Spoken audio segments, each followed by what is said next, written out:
tõuse ja sära Suomi.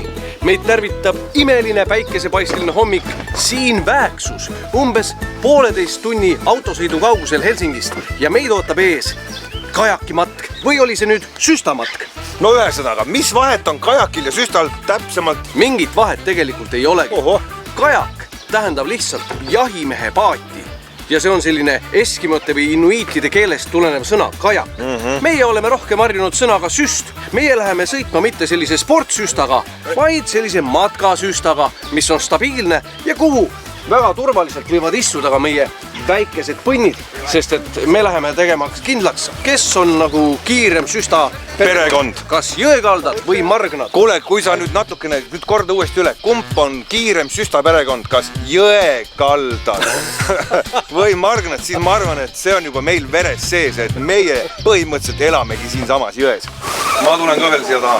See on nii hirmus. Ei ole üldse hirmus. Ma imestan seda, et minu jämedused mehed mahuvad ka kõik siia ära. Ja täitsa mõnusalt ja hea on olla.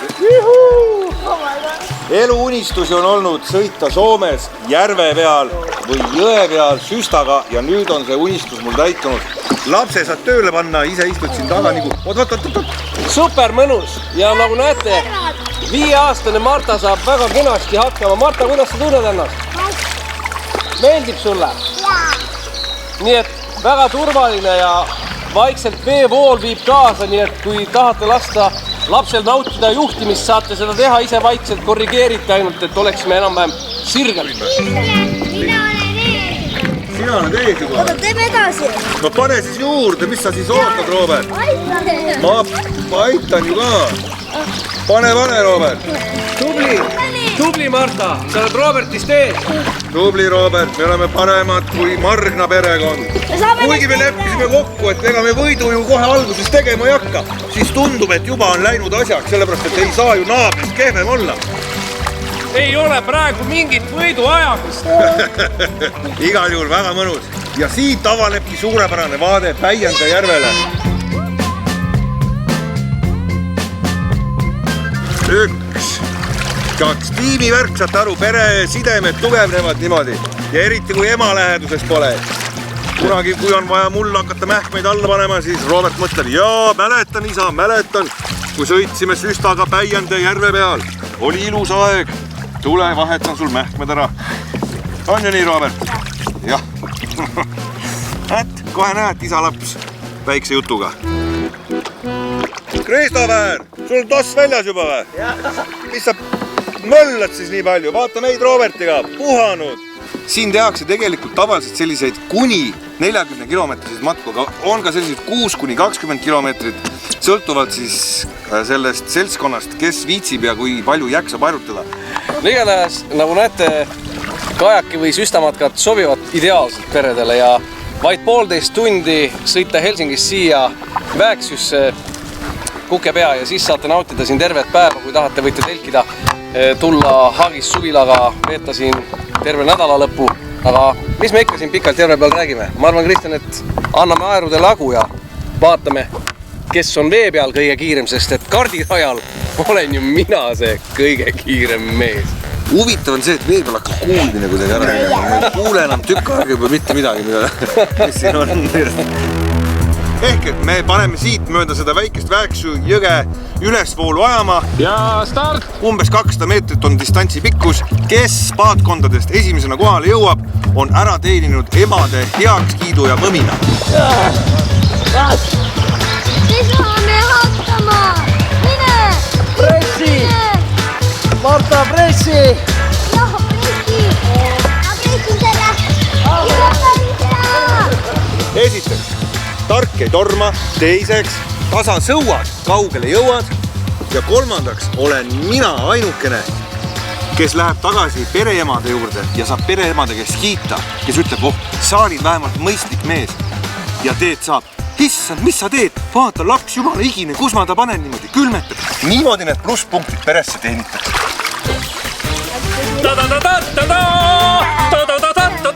Toimub kajakite ja süstavõistluse. Meie võit toimus sellepärast, et meie võitsime. Kui tõele au anda, siis nii-öelda üldarvestuses napi võidu sai tõepoolest Christopher Jõekalda.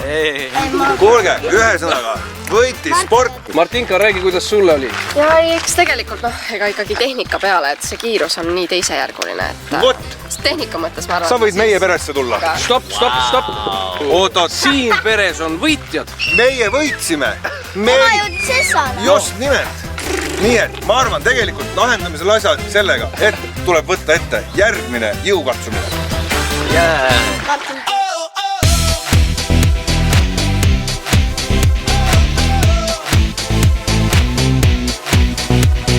Peale väsitavat päeva lahtis ja lahti kaunis ümbruses tuli Kristjanil soov ennast pisut värskendada ja teha üks karastav suplus.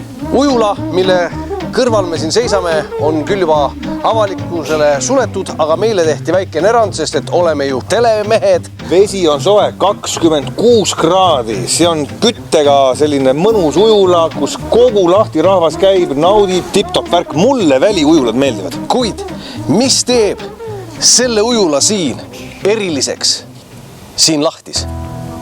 Pim-pom. Asjaolu, et see asub suusahüppetorni maandumisrajal. See on lahti 120 meetri kõrgune suusahüppetorn. Talvel, kui siin käivad treeningud ja suusahüppevõistlused, siis suusatajad maanduvad siin, aga suvisel ajal täidetakse see bassein siin veega ja kogu linnarahvas, nagu Kristjan ütles, aga ka kõik sportlased, kes siin on laagris, käivad siin siis ujumas, siin peetakse ujumisvõistlusi. Nii et ega siin ei ole muud. Ega muud tõepoolest. Mina ei ole suurem mees ujuja, aga Kristjan, nagu teame, on vana veekala küljes. Kas kõik on valmis? Kas sa oled valmis? Ma olen valmis. Kas te olete valmis? 1, 2 ja mennä nüüd!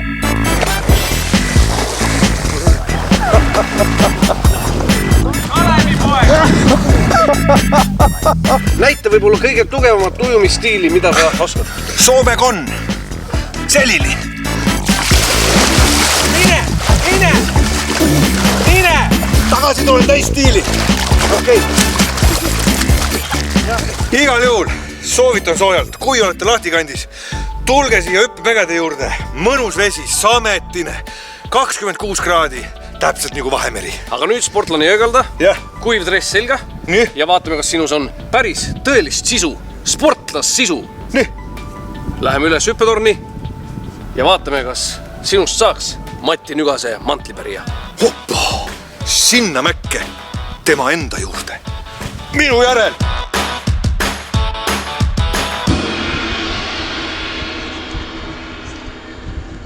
Nüüd juhtus nii, et välja lõi aastate tagune Kristjani foobia, kõrguse kartus.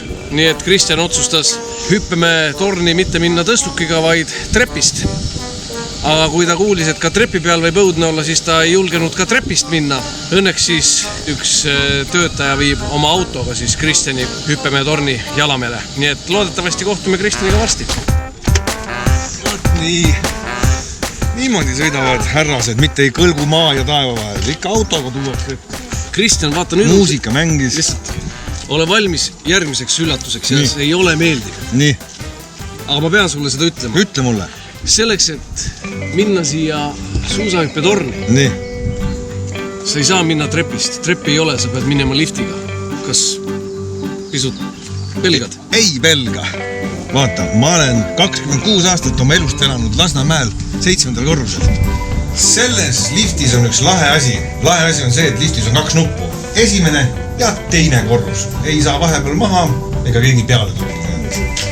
Lähme teisele korrusele. Teletorni lift. Nagu teletorni just põhimõtteliselt.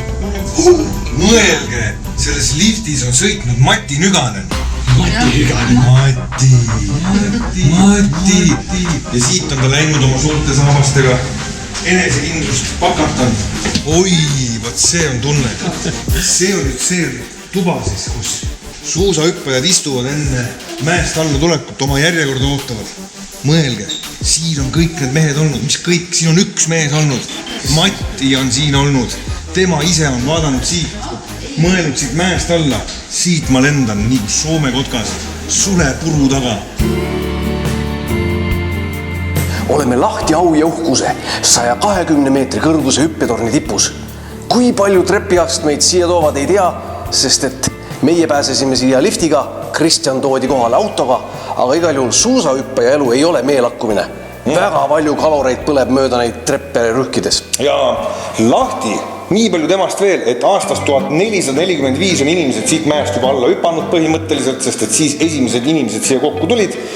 Ja aastast 1922 peetakse siin hüppevõistlusi.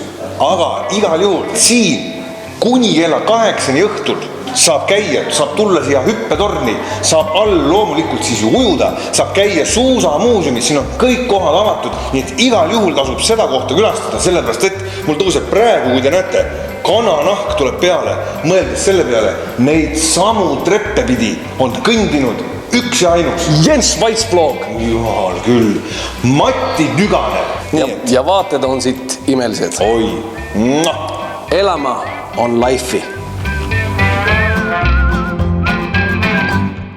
Järgmises saates. See on Särganjäämi lõbustuspark. Ma räägin poole pealt, ma kuulsin, kuidas Kristoffer ütles, miks ma peidin siia peale tulema, oli ikka nii hirmus. Ja Marta ja Martine läksid teisele ringile. Järgmise atraktsiooni peale.